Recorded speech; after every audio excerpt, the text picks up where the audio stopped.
Salut, c'est le Phénix et aujourd'hui nous nous retrouvons pour une nouvelle analyse de personnage et aujourd'hui nous allons voir Molly Weasley. Pourquoi Molly Weasley était-elle la maman ultime dans Harry Potter? Pourquoi était-elle comme une mère pour Harry? Et pourquoi est-ce que l'on n'a pas vu Molly Weasley utiliser plus souvent de ses pouvoirs magiques? C'est ce que nous allons voir aujourd'hui au travers de son histoire de vie.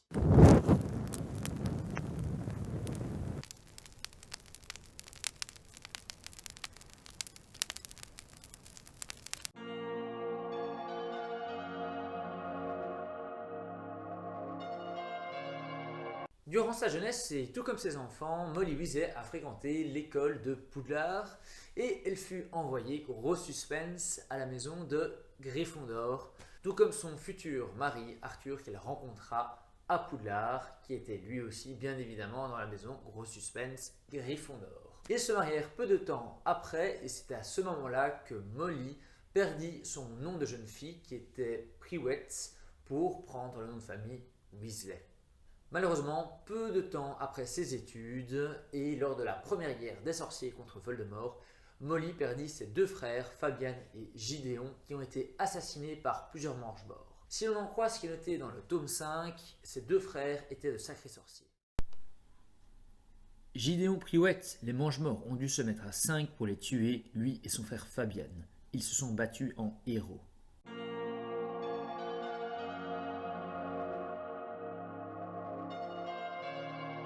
Dans les livres, on rencontre Molly la première fois dans la station King's Cross où elle aida Harry, qui semblait totalement perdu, à retrouver son chemin vers la voie 9/3. Ne le connaissant pas, elle n'a jamais hésité à lui donner un coup de main et à le conseiller. Au début de la deuxième aventure, Molly Weasley est vraiment énervée contre Ron Weasley ainsi que les deux jumeaux Fred et George qui ont aidé Harry à s'enfuir de chez les Dursley avec la voiture volante. Elle sembla hurler ainsi pendant des heures. Enfin, lorsqu'elle se fut cassée la voix, elle se tourna vers Harry qui eut un mouvement de recul. « Je suis vraiment très contente de te voir, Harry, dit-elle. Viens donc manger quelque chose, tu dois avoir faim. » Comme on peut le voir, son attitude est beaucoup plus douce envers Harry qu'envers ses propres fils. Et par ailleurs, lorsque Ron et Harry vont rejoindre Poudlard avec cette même voiture volante, elle sera très énervée avec l'aveuglante qu'elle enverra à Ron, tandis qu'elle ne dira rien à Harry. Dans le tome 3, Molly est très protectrice envers Harry et elle ne veut pas que Arthur dévoile à celui-ci que Sirius Black est un danger véritable, voire même un danger mortel pour notre héros. Dans le début du tome 4, Molly est véritablement énervée envers Fred et George car ceux-ci passent plus de temps à créer des farces et des attrapes plutôt qu'à étudier leurs examens. La preuve, ils n'ont pas eu de grands résultats lors de leurs examens de 5e année. Toutefois, elle regrettera fortement les critiques qu'elle a eues envers ses deux enfants jumeaux car après les événements de la Coupe du Monde, elle était vraiment très inquiète pour leur survie et pour leur santé. À la grande surprise de tout le monde, elle saisit Fred et George par le cou et les étreignit avec tant de force que leurs têtes se cognèrent l'une contre l'autre. « Aïe, maman, tu nous étrangles !»« Je vous ai grondé quand vous êtes partis, dit madame Weasley en se mettant à sangloter. Je n'ai pas cessé d'y penser. Si vous savez qui vous avez fait du mal alors que la dernière chose que je vous ai dite, c'était que vous n'aviez pas eu assez de buse.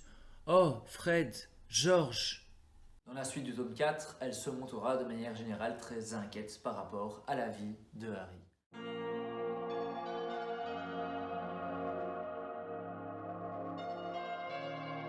Au début du tome 5, Molly ainsi que la famille Weasley s'installent au quartier général de l'Ordre du Phénix et la société secrète créée par Dumbledore.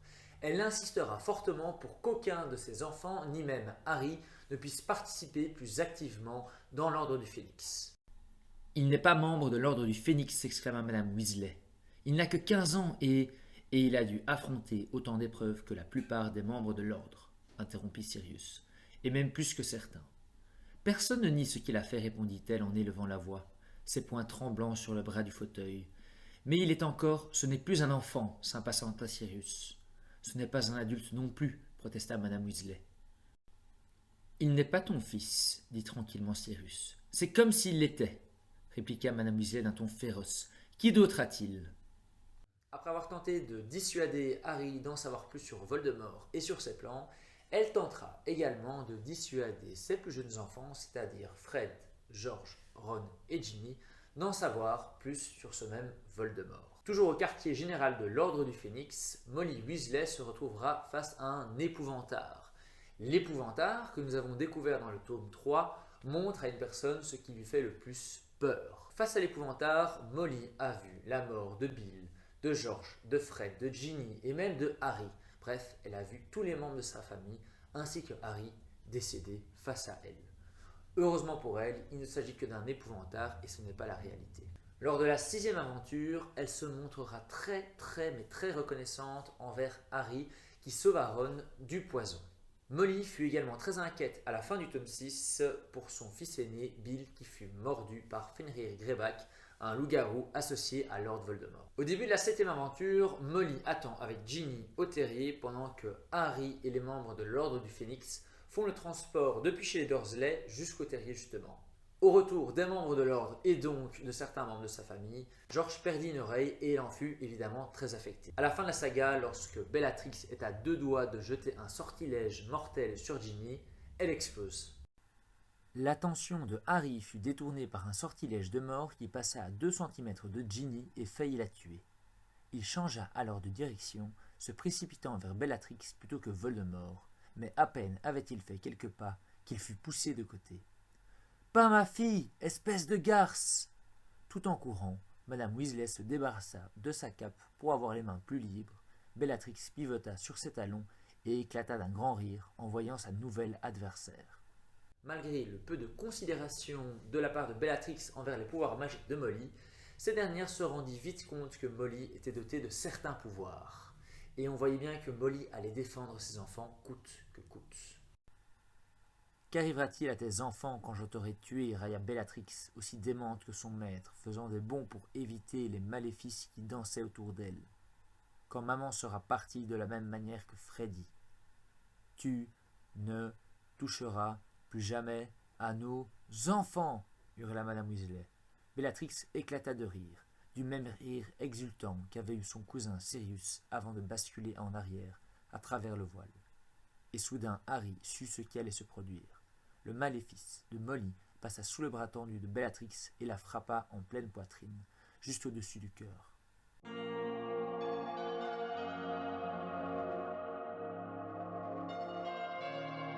En plus d'avoir eu 7 enfants, Molly pourra se targuer d'avoir été nombreuses fois grand-mère. En effet, mis à part Charlie et Fred qui est malheureusement décédé, tous les enfants Weasley ont eu au moins 2 enfants, ce qui fera à mon avis pas mal de petits-enfants pour Molly.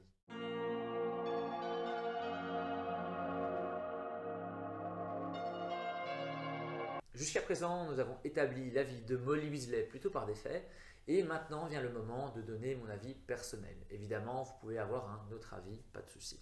Selon moi, Molly Weasley avait un seul grand objectif dans sa vie, que sa famille et surtout que ses enfants se sentent le mieux possible et qu'ils puissent eux-mêmes réussir et être heureux. Elle n'avait pas véritablement d'ambition personnelle.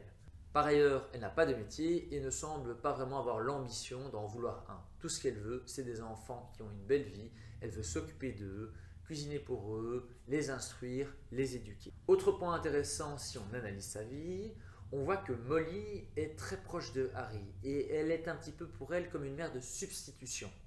Assez vite et dès les premiers tomes, on se rend compte que Molly a un petit peu pitié de Harry. Il est orphelin, n'a donc pas de parents et elle qui a beaucoup d'enfants se rend compte de l'importance d'une mère et d'un père pour accompagner quelqu'un. Elle ne va donc pas hésiter à accompagner le meilleur ami de Ron et à l'éduquer du mieux qu'elle peut. Cependant, elle sera une mère un petit peu différente envers Harry qu'envers ses propres enfants. En effet, envers ses enfants, elle se montre souvent plus dure et plus stricte. Envers Harry, elle sera plutôt une mère d'amour plutôt qu'une mère d'éducation. Elle lui donne l'amour maternel, l'instinct maternel prend le dessus, mais elle ne va pas vraiment réfréner Harry dans les choix, dans les envies qu'il a envie de faire et également dans ses bêtises. Si d'un côté elle va préférer punir ses enfants, de l'autre côté elle va se montrer bien plus bienveillante envers Harry. Ses 2 frères étaient très investis et faisaient partie du premier ordre du Phénix. Par après, toute sa famille ou presque était impliquée de près ou de plus loin dans ce même ordre du Phénix. Et évidemment, quand tu mènes une bataille contre Voldemort, eh bien, les risques de mourir sont grands. Elle avait donc très peur de voir ses enfants mourir et décéder. Par ailleurs, pour en revenir à Fabienne et Gideon, ce n'est peut-être pas un hasard si Fred et George ont les mêmes initiales que les deux frères de Molly. Toute sa famille étant investie dans l'Ordre du Phénix, Molly a véritablement peur pour celle-ci. En plus, son mari travaille au ministère et est infiltré pour l'Ordre du Phénix, sachant également que Ron est le meilleur ami de l'élu qui est censé combattre et même tuer Voldemort selon la prophétie. Bref, beaucoup de raisons qui vont pousser Molly à s'inquiéter de la vie de ses enfants. Pas étonnant dès lors que Molly n'ait pas encouragé ses jeunes enfants à s'investir plus dans l'Ordre du Phénix. Pas étonnant non plus qu'elle n'ait pas voulu prévenir Harry lorsque le danger Sirius Black le menaçait. Malgré tout l'amour maternel qu'elle porte pour ses enfants et même pour Harry, elle n'en reste pas moins une sorcière de grand talent. En effet, elle a réussi à tuer Bellatrix Lestrange, qui est considérée par Lord Voldemort lui-même comme sa mange-mort la plus fidèle. Pour rappel, Bellatrix a quand même tué Sirius, elle a tué Tonks, elle a également torturé les parents de Neville. Bref, c'était une sorcière qui avait fait beaucoup de mal à beaucoup de sorciers du camp du bien. Et qui a mis fin à ses jours, c'est Molly Weasley. Rien que pour cela, elle mérite un hommage. Voilà, j'espère que la vidéo vous a plu, j'espère que vous en savez un petit peu plus sur la vie de Molly Weasley. N'hésitez pas à partager votre avis sur la mère des Weasley en commentaire.